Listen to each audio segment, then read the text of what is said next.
Fala, sucesso! Seja muito bem-vindo a mais um super, mas é um super vídeo. Hoje você vai ouvir milagres que você nunca ouviu. Eu também não tinha ouvido também. E que estão na Bíblia e a gente passou despercebido. E eu nunca vi nos meus 20 anos de leitura bíblica e eu não tinha percebido alguns milagres que estão na Bíblia e a gente deixa passar desapercebido. E qual que é o vídeo de hoje? E antes de mais nada, gente, se você tem gostado desses vídeos, se inscreve. É a única moeda, é de graça. Você, ó, só bota seu dedinho lá e se inscreve. A gente tem vídeo aqui que tem mais de 3.000 visualizações e ninguém se inscreve. Então eu tenho minha parcela de culpa que você tem que pedir também. Então, quem não pede, né? Quem não chora não mama. Então, vamos ao vídeo de hoje e olha aqui que eu preparei para você. Olha que fantástico o vídeo. Olha aí, ó. Josué e os mistérios ocultos sobre a passagem do Rio Jordão. De acordo com a Midrash de Josué. Isso que você ouviu agora. Voltando aqui só para você entender. Eu vou usar a Midrash de Josué. Porque muitas pessoas me perguntam, o que é Midrash? Eu vou te explicar uma parcela hoje, porque eu sei que existem pessoas que sempre fazem essa pergunta e eu também tive essa curiosidade. E eu não tive quem pudesse me relatar de imediato. Então, graças ao bom Deus, eu consegui desvendar algumas coisas muito interessantes. E o que nós iremos falar sobre hoje que você está preparado? Gente, primeira coisa, você tem que estar preparado. Porque hoje você vai ver que assim como olha essa imagem que você acabou de ver, se você notar, só tem um lado de onda. Só tem uma parede de água. Tem uma diferença muito grande entre os dois milagres e que você vai ver nesse vídeo agora. Entre a abertura do Mar Vermelho e do Rio Jordão. Há um milagre e há um porquê disso também. Então aqui, só para você entender, para a gente entrar na cronologia, olha que interessante, já tá aí facinho para você mastigadinho. A gente tem que entender essa cronologia. 1461 a.C., que aqui a gente está usando uma idade que é chamada de idade comum. Vamos colocar aqui antes de Cristo, a idade comum. Maio de 23, a lepra de Miriam. Dia 29, em junho, os 12 espias são enviados. Beleza. Aí, 40 anos depois, em 1422 a.C., abril, olha que interessante, abril, dia 4, Deus instrui Josué. Começa a instruir ele ali. Dia 5, Raabe protege os dois espias. Dia 7, Caleb e Pinhas. Tem um vídeo anterior que eu explico, porque na Bíblia não está o nome de quem foi os dois espias. E na tradição, explica quem foi. E tem um porquê. E tem milagres do homem invisível. Assiste o vídeo anterior que você vai ver que existe a primeira invisibilidade explícita na Bíblia. Não na Bíblia, na história. E você sabe que toda história que você vê hoje de super-herói é tirada de algum lugar. O homem não tem o poder de criar certas coisas. Caleb e Pinhas se escondem por 3 dias. Dia 10, travessia do Jordão. Dia 10, memorial das 12 pedras, que ocorre no mesmo dia. No dia 11, circuncisão. Dia 14, primeira Páscoa em Canaã. Dia 15, cesso maná. Dia 16, conquista de Jericó. Só que aqui, na forma que se coloca aqui, depois eu vou falar sobre o maná, que tem uma curiosidade muito interessante. Dia 22, derrota em Ai, pecado de Cã, que é uma história muito interessante, essa daqui, que depois vou relatar, que tem muita coisa interessante por trás disso. Mas hoje nós vamos no foco do tema hoje, que é o quê? A gente vai falar sobre Moisés dividiu o Mar Vermelho e Josué dividiu o Rio Jordão. Existem vários porquês disso. No dia 7 de Nissan, do ano 2488, do judaico, ele preparou o povo para atravessar o Jordão em 3 dias, iniciando, assim, a conquista da Terra Prometida. Gente, existe uma incongruência de datas judaicas. Depois eu vou falar o porquê que eles fizeram isso. E pasme, existem datas que não se encaixam. Por quê? Porque eles queriam fazer um cálculo diminuindo alguns anos para coincidir com outro tipo de Messias e não com Jesus Cristo. Pasmem. acontece isso. Mas vamos aqui, porque eu não quero desdenhar, porque eu acho que é interessante você saber disso. Ainda tinha maná, porque aqui, nesse caso aqui, o maná cessou antes da entrada. Aqui, para eles, o maná havia cessado. Embora o maná, o alimento que Deus fornecia, tivesse parado de cair, um mês antes, o povo ainda tinha suprimentos. Então, sinal que eles colheram e esse maná não se estragou. Tanto que ele foi colocado dentro do Haron. Eu vou te explicar o que é Haron. A Arca da Aliança. Deus foi aí, o que acontece? Deus vai lá e pede para eles fazerem uma preparação para a passagem do Rio de Jordão. Deus chega para Josué e fala: Josué, pede para o povo se preparar. Não é assim. Ele acabou de sair do deserto, tem uma preparação. Não é ir para. Não, não. Vamos preparar o povo. Se você tem uma batalha, se você quer ultrapassar o seu Jordão, você tem que se preparar. Olha, isso é muito forte. Midrash. Agora a gente vai entrar. No entanto, o Midrash sugere que a preparação envolvia também uma dimensão espiritual. Gladson, o que é? Muita gente me perguntando. E assim, você vai entrar na internet e você vai lá pesquisar Midrash, as pessoas explicam e acabam não entendendo. Então, eu vim aqui agora, eu vou te explicar uma coisa bem. Eu vou fazer um vídeo só especial para isso. Mas aqui, eu vou te falar uma coisa muito interessante. Olha que interessante. Existem 4 níveis de entendimento da Torá, ou da palavra de Deus, da Bíblia. Quando você lê, existem 4 níveis de entendimento. Níveis. Porém, existe também uma coisa, tem um nome próprio para isso. Que é quando você. Já viu quando você lê um versículo? Já aconteceu com você, já aconteceu comigo. E você olha uma pessoa pregando e fala assim: não concordei com isso. Ah, tá errado. Você já parou para pensar? Você já teve essa crítica? Pasmem. Quando eu fiz isso, eu estava errado.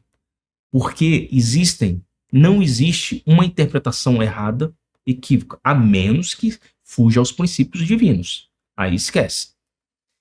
Porém, o mesmo versículo tem 77 formas de entendimento. Alguns falam 70. Eu já vi alguns outros falando 72. Então, e o mais comum é 70 formas de entendimento, o mesmo versículo. E eles falam que você só começa a entender plenamente o versículo quando você começa no momento que você já leu mais de 7 vezes, pelo menos, o versículo. Existe. Por quê? Pensa o seguinte, cada versículo que você lê tem uma maturidade. Tem uma forma de entendimento. Quando você é chamado crescimento evolutivo, vamos colocar aqui, evolução do ser humano. Vamos comparar com uma criança. Quando a criancinha é pequenininha, aí ela chega para você: papai, como é que eu nasci? Aí você fala: foi uma sementezinha que nasceu. Aí ela vai crescendo: papai, como que eu nasci? Porque a outra sementezinha. Aí você vai melhorando até ela evoluir, ela ter maturidade para entender o que significa isso. A mesma coisa é a palavra de Deus. Por isso que muitas vezes eu tenho muito cuidado em falar: Gladys, essa Bíblia não é boa. Gente, boa é quando você não tinha Bíblia nenhuma. Aí é ruim. Por mais que a tradução seja um pouco, porque eu até brinco que daqui a um tempo vai ter scripts aos Gálatas, message aos Romanos, que tá desse jeito, tipo, a Bíblia ela tem que ser ensinada. Ela tem uma praticidade. Então, isso aqui, ó, que eu vou te explicar agora, é muito importante, porque por que eu parei aqui agora? Porque eu quero te explicar uma coisa bem por rápido aqui, só para você entender o negócio. Olha que interessante. Quando você entende isso aqui, ó, que é chamado pardes. Na realidade, a pronúncia é pardes. É pardes. Eles falam muito rápido, mas é pardes. É um acróstico. Claro, o que é acróstico? Tá piorando mais ainda. Acróstico é esse aqui, ó. Olha que interessante. Quando você quer um acróstico, é esse aqui, ó. Acróstico é uma composição escrita em que são formadas palavras ou frases a partir das letras. Glaço, tô começando a entender. Tô começando a entender. Mas o que é isso? Me dá um exemplo. Tá aqui, ó.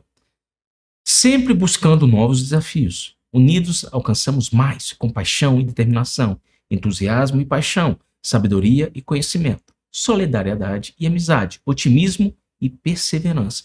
Gladys, tá bom.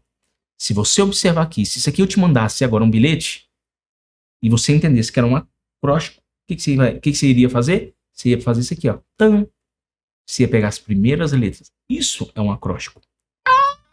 Nossa, que legal! Então a Bíblia tem várias codificações. Eu posso pegar usando as palavras do meio. Então aqui é a forma que eu estou te colocando, que você vai entender mais fácil. Então, parradez. O que significa parradez? Parradez, de certa forma, é isso aqui, ó. Parradez é o pshat, que é quando você tem um entendimento literal. É aqui você está lendo. Ah, subiu no monte. Então ele subiu no monte. É literal. Que é o remes. São indicações, são dicas. É quando você lê uns salmos. Então ali ele te dá umas dicas, provérbios, são dicas. O que é o drash? Que é o midrash, que é derivado do drash. Que é, aí tem lá o significado da drash. É além do literal. E o sod, que são segredos. Que aí você vai ver que são segredos. Aí tem onde entra a gemátria. Existem várias situações. E você olhar aqui, ó, cada letrazinha, eu vou fazer um vídeo especialmente para isso. Eu só quero que você entenda que são 4 níveis. Mas o parradez, a letra A e E não apareceram. Porque não existem vogais. Ele só entendia que a vogal que é uma tradição passar de pai para filho. Então, aqui você começa a entender que as primeiras letras formam um acróstico. E ali, primeiro, eu entendo o texto como é realmente. Depois vem uma indicação, vem umas dicas. Ah, não pode comer carne de porco. Ah, não pode. O Shabá. São as leis. Depois tem além do literal, que é um porquê. Por que não pode comer carne de porco? Aí lá tem o drash. E aí tem o sod, que é o sod, são os segredos. Por que não pode comer carne de porco? Tem algum segredo. Tem as coisas místicas por trás disso. Por que não pode comer carne de camelo? Tem as coisas por trás disso. E aí você começa a entender. Peraí, então aqui é uma outra linha de entendimento. Então você tem que entender o seguinte. Quando você estiver lendo um texto, ou ele é literal, ou ele é o remes, que aí é o nível. É o drash e o sod. Que aí isso aqui já quando você lê uma coisa assim, ouve uma coisa assim muito exagerada, ali tem códigos, ali tem segredos. Não é uma coisa, porque a águia voa igual Deus fala, sobre as minhas asas. Que você descansa sobre as minhas asas, ali ele é um sod. Ele tem mistérios por trás daquilo.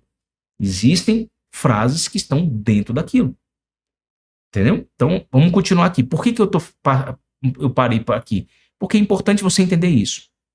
E Jesus usou esse exemplo na parábola das sementes para retratar uma história desse episódio.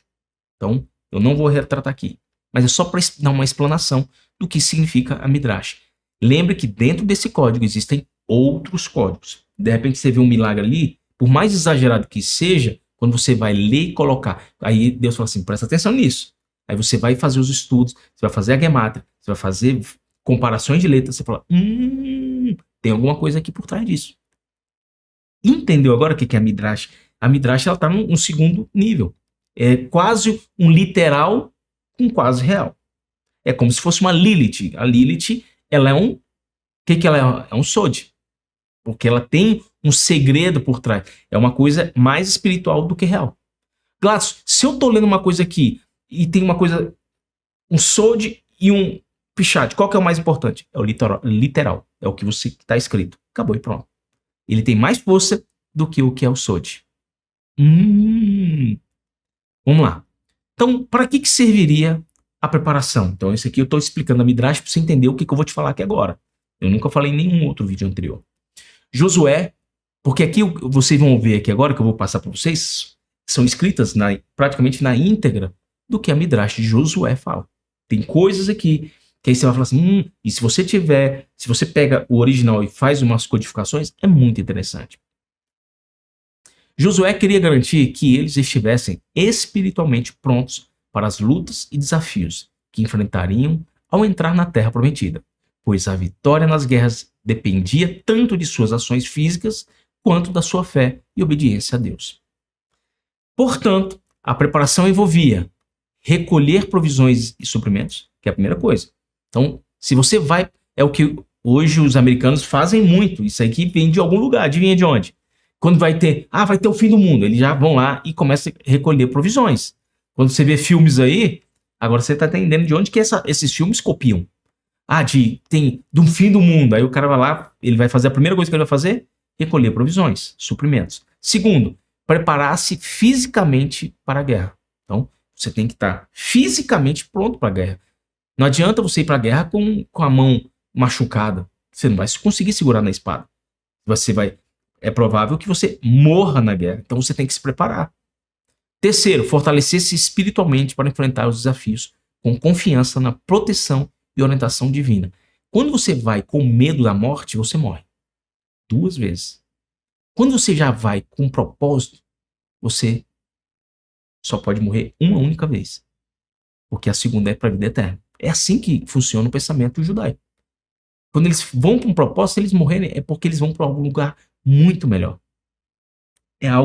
Tem até um testemunho de um soldado que morreu e ressuscitou. Ele ficou realmente morto e ele viu coisas. É muito interessante isso. A preparação envolvia 3 aspectos. Vamos lá nos 3 aspectos? Primeiro, preparação material. O povo deveria preparar suas armas e provisões. Embora o maná tivesse parado de cair, eles ainda tinham alimentos armazenados. No entanto, Josué instruiu o povo a se armar para as batalhas que viriam, pois eles enfrentariam reis e nações que não entregariam suas terras sem luta. Aqui você começa a entender que não é uma coisa qualquer, você tem que estar preparado para a luta. Preparação espiritual. Josué também enfatizou a importância de preparar suas almas, realizando boas ações e cumprindo mitzvot. O que é o mitzvot? Os mandamentos. Então, fazer boas ações. Assim como quando alguém vai ao palácio de um rei e se veste adequadamente, o povo deveria estar espiritualmente pronto para entrar na Terra Santa. O palácio de Deus. Uau! Então, ele já tinha uma mentalidade. Esse preparo espiritual incluía caridade, que é o tzedakah, e as boas ações, que eram fundamentais para buscar a ajuda divina. Então, quem tinha maná, ele não comia sozinho, ele repartia, porque multiplicava. Isso tem casos históricos de outros rabinos que falam isso, que quanto mais ele semeava, mais multiplicava o que ele tinha. Quanto mais a pessoa retinha, menos maná ela tinha, e ainda estragava. Muito legal isso. Mas isso não está na Bíblia, está na cultura, né? Na historicidade passada de pai para filho, que é a tradição oral. A purificação. Detalhe, aqui a gente está retratando que o maná cessou. Porém, quando você vai ver na nossa Bíblia, o maná cessou depois. Tem uma incongruência. E qual que é o real? Você vê como que é um negócio interessante, né? O povo, quando o pessoal pisou em Canaã, acabou. O povo precisaria de 3 dias de purificação antes de atravessar o Jordão, similar ao que ocorreu antes de receberem a Torá no Monte Sinai. Eles precisavam se afastar de relações sexuais, vestir-se adequadamente e se preparar espiritualmente para testemunhar o milagre que aconteceria durante a travessia do rio, que assim como o Mar Vermelho seria aberto por Deus. Aqui a gente tem que tomar muito cuidado, porque eu vi um conto muito interessante de uma pessoa muito lúcida que falou: quando Deus proíbe aqui a relação sexual, dá a entender-se que é uma coisa muito ruim. E aí por isso que hoje tem casamentos que estão se estragando porque falam, não, é pecado. A pessoa se sente em pecado. Pode falar uma coisa? Quando Deus fala isso, ele não fala isso para os casados somente. Na realidade, se fosse todo mundo casado e tivesse relações lícitas, ele não falaria isso. Porque é uma bênção. Aqui, quando ele fala isso aqui, é por quê? Porque haviam casos de pessoas promíscuas, que haviam mais de uma mulher, mais de uma com concubinas. Entendeu? Então aqui o advento foi para que houvesse um nivelamento. Então Deus, para não entrar em contenda aqui, fala, então fica todo mundo, e aí fica aquela coisa até hoje de preparar sexualmente. E até o ato do homem ficar sem fazer, em alguns casos, é igual quando o caçador vai com fome. Olha que interessante. Quando um caçador vai com fome para caça, ele consegue ter os sentidos mais aflorados. Ele não pode ir desgastado, nem cansado. Mas quando ele vai com a intenção e com fome, ele volta com a caça. Quando ele vai cheio, ele olha a caça. todos os seus sentidos ficam mais debilitados. Quanto mais fome, mais necessidade, parece que fica no auge, assim, ó. Interessante isso. Então, o homem, quando ele tá na questão, ele fala, nossa, vou vencer essa batalha, porque quanto mais ele tem essa necessidade, quando ele vai querer ganhar muito mais rápido.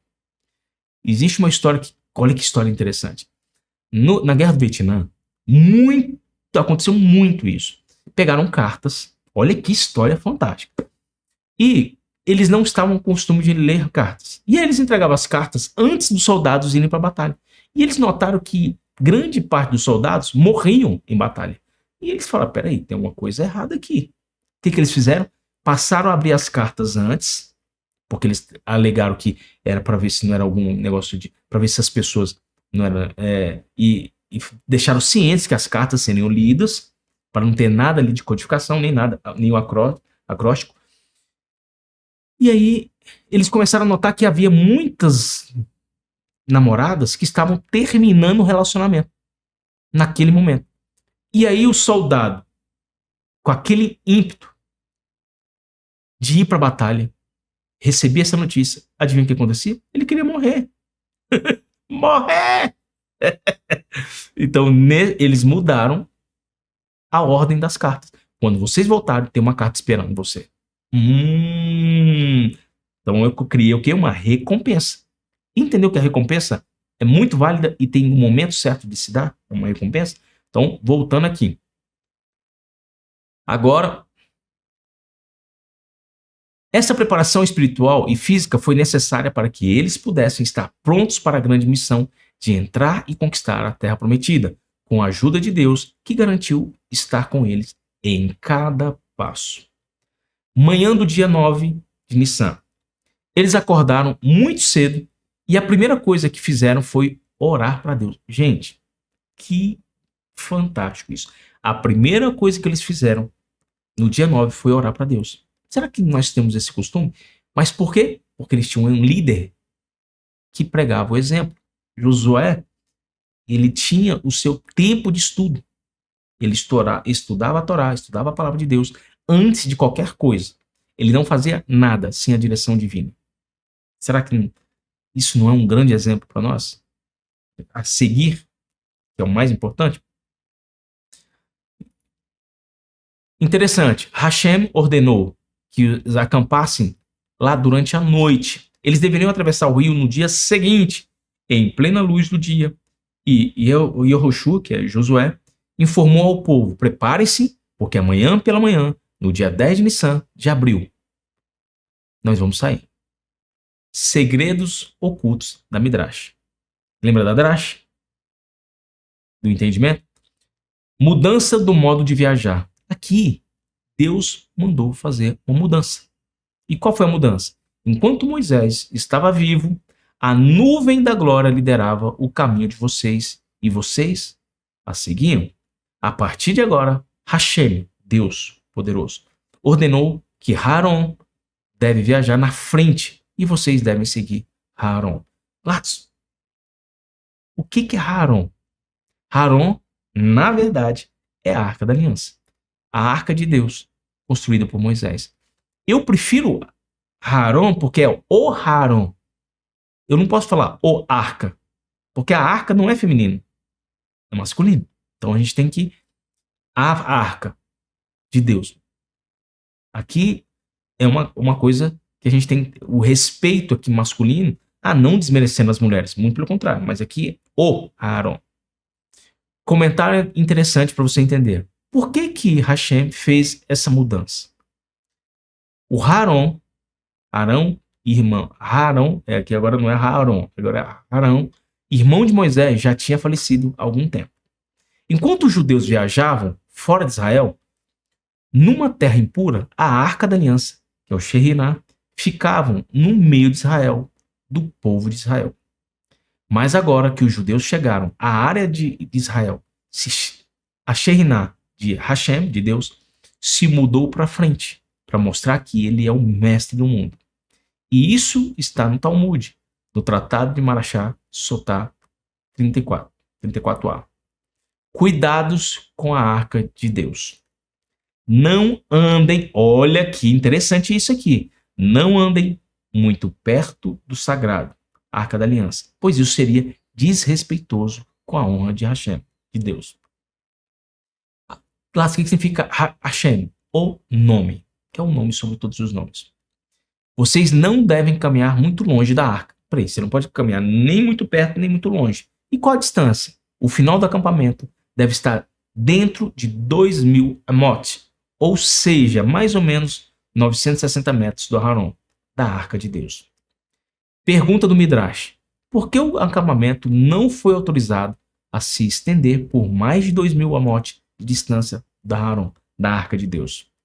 Os sábios decretaram que no Shabat, um judeu não pode andar por uma distância maior do que 2.000 amotes fora da cidade, para não se perderem da proteção. Gente, o que acontece quando você fica muito distante da palavra de Deus? Você se perde. Tem gente que fica muito tempo distante da palavra de Deus. E aí, o que vai acontecer? Vai se perder. Então, a arca de Deus, eu digo que a arca foi perdida. Se você abre a arca, o que tem dentro da arca? Você vai ficar curioso agora. É interessante isso. Mudança de quem levaria a arca de Deus. Até esse momento, 4 levitas costumavam carregar o Haron. Porém, quando cruzaram o Jordão, 4 Kohanins levaram a arca da aliança. Por que os Kohanins? Porque os Kohanins são mais sagrados, ou seja, juntaria a Shekinah, a junção ficaria faria ficar mais forte. Para isso, precisavam dos Kohanins, ou seja, dos sacerdotes. Aqui não era levita. Aqui passou, nesse momento para passar, dentro do Jordão, precisou dos Kohanins, precisou do sacerdote carregar a arca. Foi diferente. Poxa, mas não era só levita? Sim. Levita. Um Kohanim é da tribo de Levi. Só que com um nível maior. Milagres ocultos da Midrash, que não estão muitas vezes, não está na Bíblia. Vamos lá? Os sacerdotes e o povo flutuaram. Lembra que eu te falei da... Gente, aqui ó. Os sacerdotes e o povo flutuaram. Não acredito, galera. Tá falando sério? Tô, olha lá. Conta que Josué reuniu as pessoas na frente de Haron, que é a Arca da Aliança, para falar com eles. De repente, cada hebreu sentiu que ele estava de pé entre as 2 barras do Haron. Como poderia ser isso? Naturalmente, era fisicamente impossível. Como milhares de homens e mulheres poderiam caber em um espaço tão pequeno entre as 2 barras da Arca de Deus? Pela lógica, não dá. Não dá. Hashem fez um milagre. Aqui é um milagre. Os corpos dos hebreus não ocuparam espaço algum, de modo que todos se encaixaram naquele pequeno espaço. Será que já houve algum milagre semelhante a esse na Bíblia? Vamos lá conferir. Em Números 20, 10 e 18. Quando Moisés reuniu todo o povo na frente da rocha, ali milhares de pessoas e animais se reuniram em um curto espaço, e esse foi um grande milagre, que pouco é falado e entendido. Milagrosamente, todas as pessoas se encaixaram na área em frente à rocha. Quando você já viu esse episódio, muitas vezes você nem notou isso.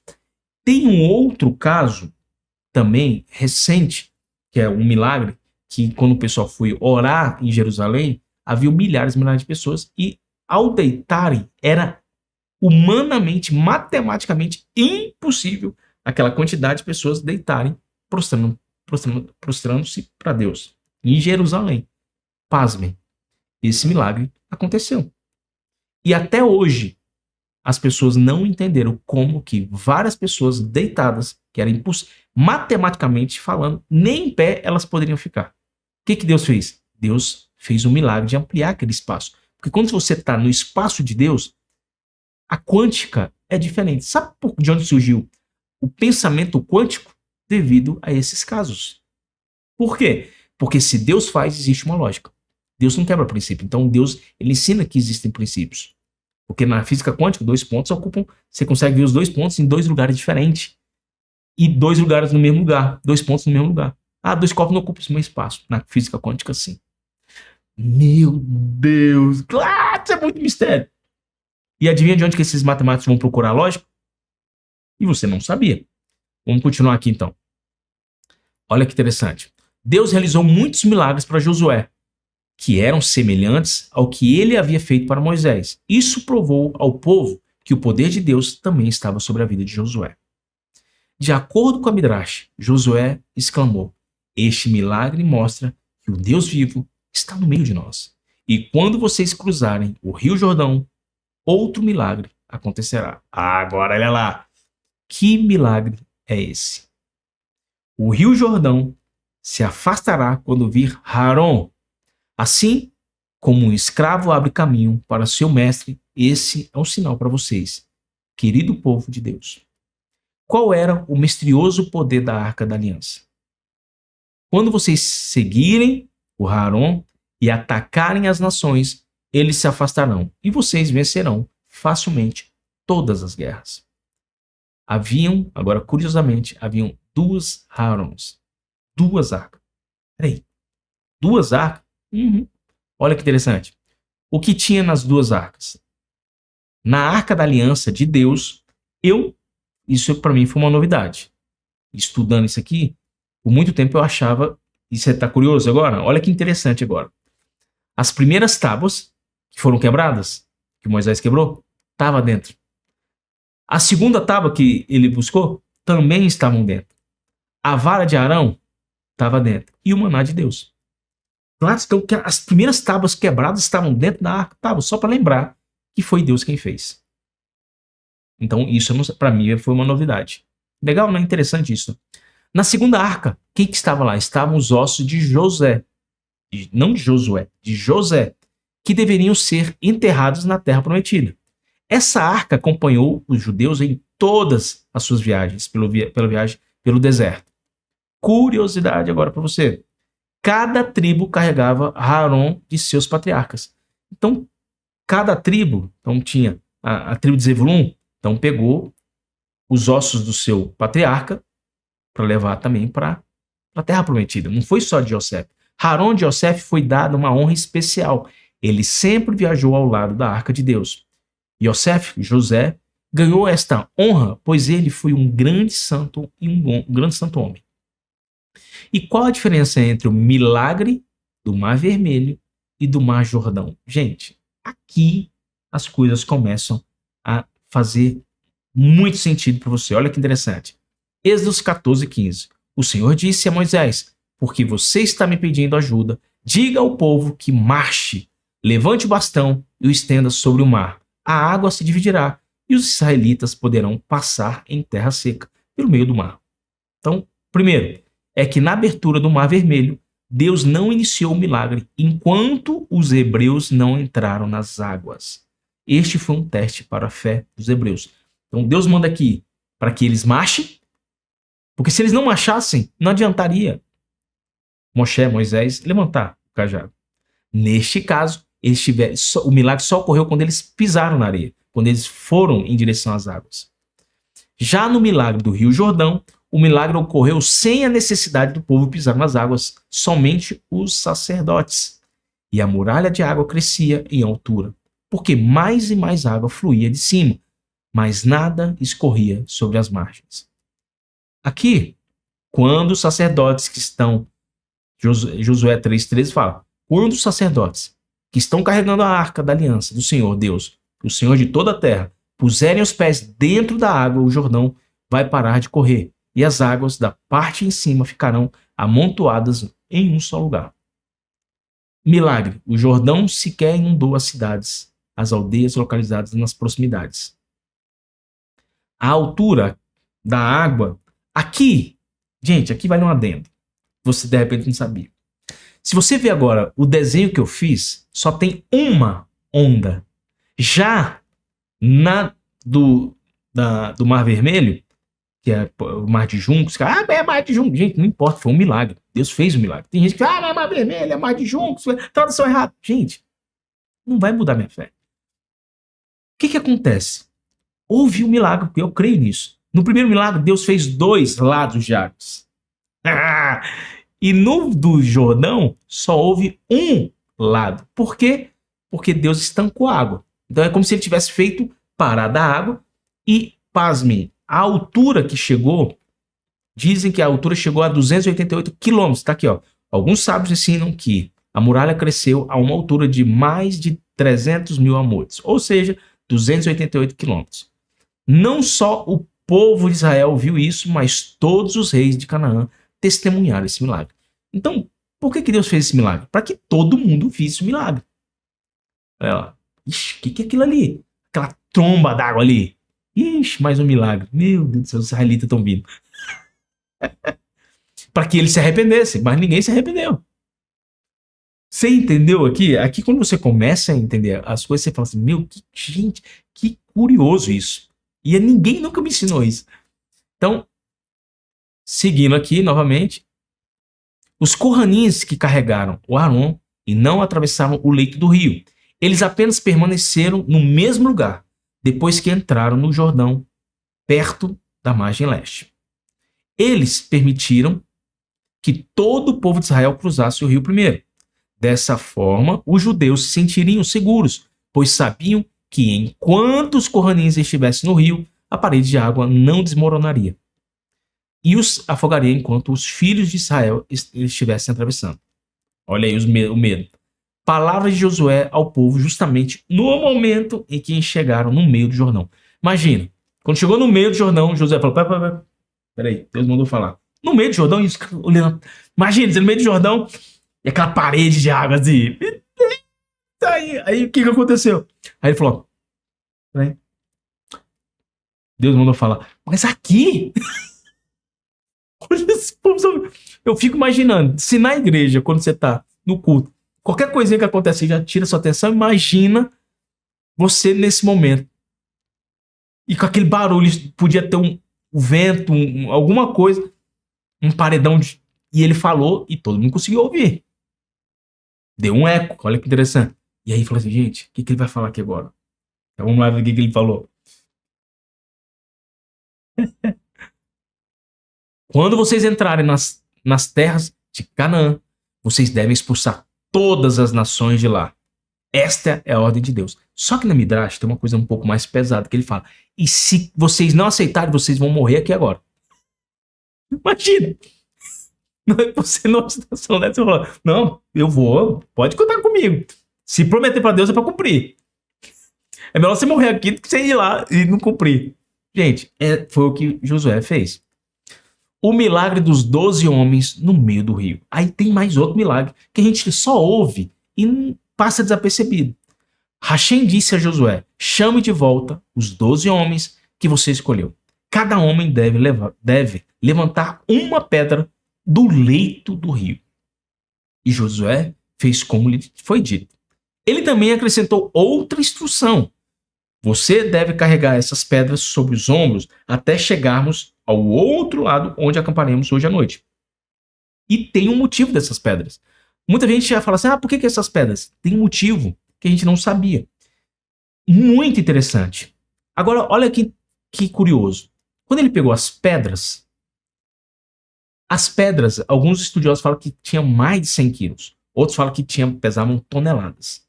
E aí, aqui, houve outro milagre.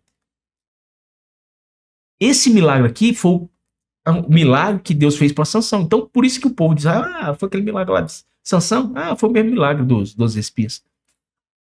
Dos 12 homens espias, dos 12 homens escolhidos por Josué no meio do Jordão. Dentro deles, ele falou, não, isso aí é um milagre que Deus faz quando está dentro da prova. É um milagre que Deus faz quando está dentro da prova. Então, vamos colocá-las para lembrar às futuras gerações o milagre da abertura do Jordão. Além disso, Yoshua pegou outras 12 pedras, uma para cada tribo, no lugar onde Guiné, Israel, cruzaram o rio. E eles marcaram o local exato onde o milagre ocorreu. Gente, muito interessante isso, né? Ele pegou 24. Foram 12 pedras, mais 12 pedras. 24 pedras. A localização dessas pedras era conhecida até muitas gerações depois. Até mesmo os sábios da Mishnah e que desapareceu depois da destruição do segundo templo. Então, por que foi feito isso? Para que o povo lembrasse do milagre do Jordão. Então, lembrando que era só uma parede de água. Milagre dos Corranins. Ainda tem mais outro milagre que não é explicitado na nossa Bíblia, que está na tradição oral. E aí aconteceu um outro grande milagre. Em vez dos Corranins, dos sacerdotes, carregarem a Aaron, foi a Aaron que carregou os Corranins. Galatas, o que significa isso? Vamos ver por quê.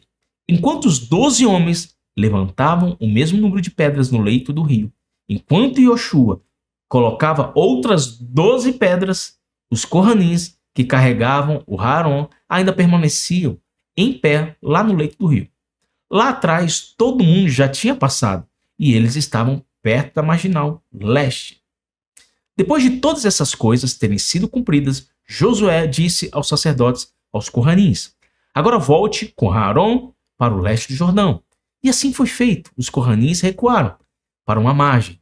No momento em que saíram do rio, a parede de água desabou e as águas inundaram o leito todo. Então eles ficaram do outro lado e na hora que eles tiraram, inundou de novo. Eles ficaram ilhados. Então, o pessoal estava do outro lado do rio. Milagre de andar sobre as águas. E é aqui que vem um milagre que o Midrash explica, que eu achei muito interessante. E tem um porquê muito interessante, por que Jesus fez, por que ele andou sobre as águas. E agora? Os Corranins estavam à margem leste do Jordão, enquanto o resto dos filhos de Israel, do Guiné, que é Guiné de Israel, estavam na sua marginal oeste. O Jordão fluía impetuosamente entre os dois, ou seja, as águas voltaram a ir com um grande turbilhão. Depois de ter se transformado naquele paredão imenso, e de repente, aí o milagre aconteceu. O Aaron ergueu os Corranins no ar e os carregou sobre o rio, em direção do povo de Israel, do outro lado do Rio Jordão.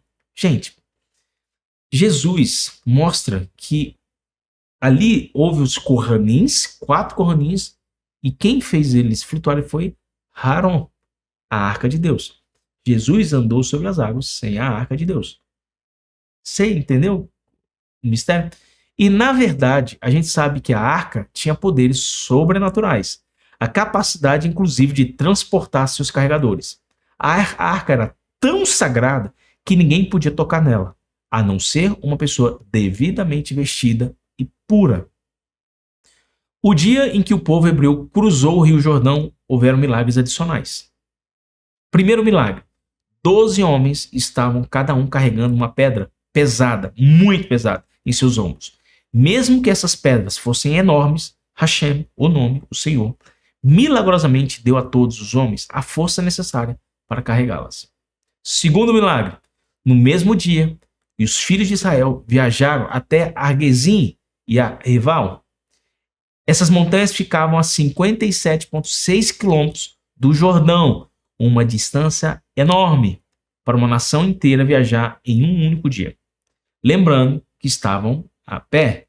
Hashem encurtou o caminho para que chegasse rapidamente, já que ele havia ordenado, ao mesmo dia em que vocês cruzarem o Jordão, declarem as bênçãos e maldições sobre Argezim e Erval. Então Deus falou, ó, no mesmo dia você atravessou, eu já quero vocês lá 57 km do lugar. Então neste caso foi um outro milagre que Deus fez. Terceiro milagre, o terceiro grande milagre adicional foi que os filhos de Israel estavam viajando em um território inimigo. Havia os cananitas ao redor, mas ninguém ousou ferir um único israelita. Nesse dia, Deus protegeu eles. Quarto milagre, escreveram a Torá. Essa daqui é muito interessante. Escreveram a Torá em 70 línguas. Por que 70 línguas? Porque haviam mais outras tribos. Dizem que haviam 70 outras tribos, fora as 12 tribos de Israel. Então, neste caso, por isso que eles escreveram em 70 línguas. Moisés ordenou a Josué que Hashem queria que os filhos de Israel fizessem no dia em que eles atravessassem nas terras de Israel. Isso foi o que eles fizeram. Eles viajaram para Erval, escreveram toda a Torá em 70 línguas, nas 12 pedras que eles tiraram do Rio Jordão, o que indica mais um milagre. Pois, Como escreveram tanto em tão pouco tempo e ainda pudessem caber tantas escritas em poucas pedras? Ou seja, então aqui já é um milagre. Mar Vermelho. Então o que significa o Mar Vermelho? Contexto. Ocorre no início da jornada, logo após a saída do Egito. Representa a libertação da escravidão e a separação do povo de Deus dos egípcios. Forma. Aqui, gente, isso aqui vale você dar um print. As águas se separaram em duas colunas gigantescas, formando um caminho seco no meio do mar. Uma divisão dramática das águas formando um caminho seco no meio do mar. Contexto. Ocorre no início da jornada, logo após a saída do Egito.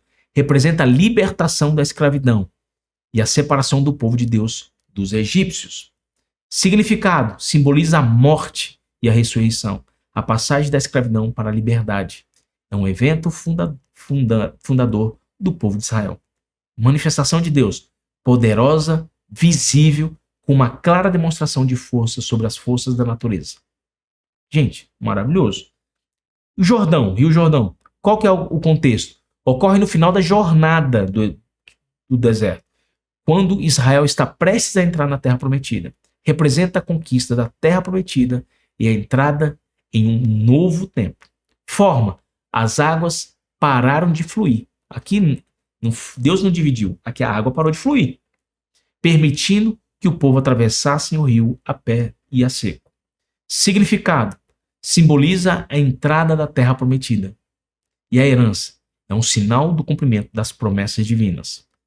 Manifestação de Deus, mais sutil aqui, com um foco na sensação de um fluxo natural. Então aqui Deus foi mais sutil, porém houveram outros milagres adicionais. Relação com Jesus Cristo. Gente, tem relação isso? Muito. Nada é por acaso. Olha que interessante. Primeiro, decidir. Você tem que decidir. Sair do seu Egito. Aqui, ó. Você precisa ter coragem, gente. Primeira coisa, você tem que saber, não decidir é uma decisão. Gente, essa frase, você já falou essa... Gente, você hoje falou, não vou ficar em casa hoje. Você decidiu. Você não falou nada, mas você ficou, não vou fazer nada hoje. É uma decisão. Hoje não vou pra igreja. É uma decisão. Não decidir é uma decisão. Então, o que significa isso? Muitas vezes você tem que acabar com o seu Egito. O que é seu Egito? É tudo aquilo que te ocupa. Tem um estudo que fala, quer matar um escolhido de Deus? Dê ocupação para ele. Porque hoje, homens de Deus, muitas vezes, se você é um homem de Deus, não vai ser uma relação sexual que vai te tirar do foco. Mas se Deus te coloca lá, permissão de você ser próspero, e aí você pega essa prosperidade como desculpa para não ter tempo para Deus, é problema. Eu já vi gente, porque dinheiro é maldição. Peraí, se dinheiro fosse maldição, Satanás faria todo mundo ficar milionário. Toma! É verdade, não é? Se maldição fosse, se dinheiro fosse maldição, Satanás faria todo mundo ficar milionário. Não é o dinheiro, é o que você faz com o dinheiro. Não é a prosperidade, é o que você faz com a prosperidade. Então, no Egito é um lugar que você fica muito ocupado. Você não tem tempo, porque você tem que trabalhar, você tem que ser escravo. O que é um escravo? Um escravo, ele não pode escolher onde vai comer, ele não pode escolher, muitas vezes, a hora que vai dormir, ele não pode escolher o que vai fazer, ele não pode escolher mudar a rotina dele. Muitas vezes nós vivemos uma escravidão e não sabemos. Eu conheço pessoas que vivem muito tempo na internet e se tornaram escravas de si mesmas. Gente, é muito forte isso. É um Egito. O que é o Egito? Será que você hoje teria a capacidade de parar assim? Senhor, hoje eu vou parar um minutinho para divulgar a palavra de Deus. Isso que eu estou fazendo aqui é uma quebra de Egito. Porque eu poderia estar fazendo outras coisas, mas eu estou aqui dando um treinamento para você crescer. Um treinamento para você entender uma outra dimensão de algo que demorou anos para eu entender. Mas você tem que tomar cuidado que tem certos conhecimentos, se você não tiver um acompanhamento, vira vaidade. E você se desvia. Tem coisas, tem estudos, pessoas que são soberbas. Elas estão soberbas intelectuais. Elas estudam tanto, falando, não posso falar, não, eu tenho que estudar primeiro, não posso fazer. Não seja essa pessoa. Siga o fluxo. De repente, é aquilo que o que você está aprendendo hoje é para você ensinar hoje. Que amanhã é igual maná. vai fazer o quê? Vai apodrecer. O conhecimento que você tem hoje serve para hoje. Pode não ser perfeito. Lembra que eu te falei que o entendimento tem 70 formas diferentes? De repente, o que você está aprendendo hoje vai impactar uma única pessoa. Mas uma única pessoa impactada pode impactar mais uma, que pode impactar mais outra. E aí, quando você menos nota, várias pessoas são impactadas. Então, segunda parte, libertar. Então, qual que é aqui? A relação com Jesus? Libertar. Mar vermelho. Coloca o seu pé na fé. Gente, até combina. Coloque o seu pé na fé. O milagre só aconteceu quando o povo colocou o pezinho lá. Mar vermelho é o momento de você confiar antes que Moisés levante o cajado. Ele só levantou quando ele viu o povo em direção. Mande meu povo marchar. Está lá no texto. E quando você lê na Midrash, Deus é um milagre que é diferenciado. Deus só abriu o mar quando ele viu que o povo pisou nas águas. Já o Jordão foi diferente. Terceiro, confiar. Se Deus fala que você tem uma promessa, não faça como os 12 espias, que foram lá averiguar se o presente que eles estavam ganhando era bom. E quando for lá, eles mudaram a figura. Eles nos veem como gafanhotos. Não, não, não. É para saber o que eles acham da gente. Não o contrário. Não o contrário. Confie nas promessas de Deus. E quarto, conquistar, que é o Rio Jordão. Conquiste a sua terra prometida e a vida eterna. É isso que a gente que eu entendo que quando você começa, Jesus ele vem para ele precisa da sua decisão. Tá, eu aceito. Não, você não tem nada para perder. Nada. Segundo, você tem que se libertar das suas amarras. A pior prisão não é aquela que você acha que está preso. É aquela que você sente, mas não pode fazer. Como é que você descobre se você está numa escravidão? Você consegue viajar agora? Ah, mas eu não quero viajar agora. Tô sem dinheiro. Tá bom. Eu não perguntei se você tinha dinheiro. Eu tenho que trabalhar mais para poder viajar. É um tipo de escravidão. Então você vai. É uma matemática. Se você desdenha de trabalhar, a sua conta bancária começa a ficar falha. Se por sua vez você trabalhar tanto que não tem tempo para a família, a sua família começa a perder. Alguém vai estar sempre perdendo. Por que não haja um equilíbrio? Quando você começa a entender que Deus quer de você um tempo com Ele, é o chamado a lei do 8-8. É o 3-8. Você pega, o dia tem 24 horas, você divide em 3 partes. Dentro dessas 3 partes é muito interessante. Você divide a primeira parte, 8 horas de produtividade, 8 horas de sono e 8 horas que você tem que ter lá. Alimentação, família e Deus. A ordem é invertida. Primeiro, Deus, depois você começa a cuidar do seu eu, do seu. Quando você tá. Amar teu próximo a ti mesmo. Quando você tá no avião, você não pode. Ah, porque eu vou colocar no meu filho, aí você vai desmaiar. Vai morrer os dois. Primeiro você coloca a máscara em você, para depois botar a máscara no seu filho. Ou na sua esposa. É assim que funciona a vida. A linguagem tá muito aparente e muitas vezes a gente não nota. Que classe. Tá bom. O que é a moral de tudo isso aqui? Tem muitos milagres. Mas eu achei muitos milagres absurdos, porque não está na nossa consciência de ensino. E pode parecer absurdo porque é uma cultura judaica que eu não concordo. Tá, lembra que tem segredos dentro dela? E que muitas coisas que você vê hoje, ouve hoje, veio deles? E você não sabia de onde que veio? Ah, um Superman. Veio de onde?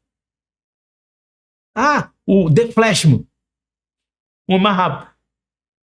Tá na Bíblia, se você quiser eu te falo. Mas qualquer super-herói tem na Bíblia? Qualquer um. Qualquer um.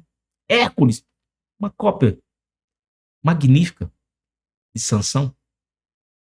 Quando você começa a ver que existe sempre algo que é tirado do poder da honra de Deus só para falar que é deles, vaidade, vaidade, vaidade. Na hora de você pegar isso e falar, eu vou ultrapassar o meu Jordão. Jordão é o momento que você vai na terra prometida. O que eu falo para você fazer hoje? Vá lá ver sua terra prometida. Não vá criticar.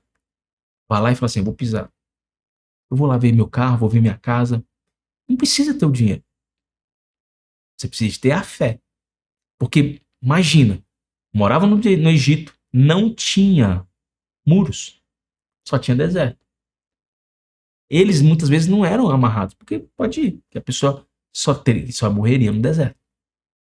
É coragem para enfrentar um pequeno deserto. Deserto é o lugar que Deus fala e que o homem ouve, porque você não tem vozes cruzadas. Uma vez a pessoa falou para mim assim, Gladson, quando é que eu sei que Deus falou comigo?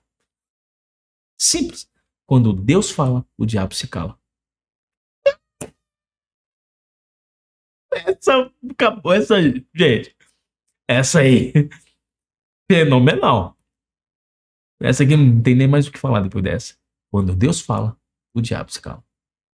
Então, se você tem uma palavra e uma promessa, pode ter certeza. Existe um Deus que quer que você pise na terra prometida para conquistar.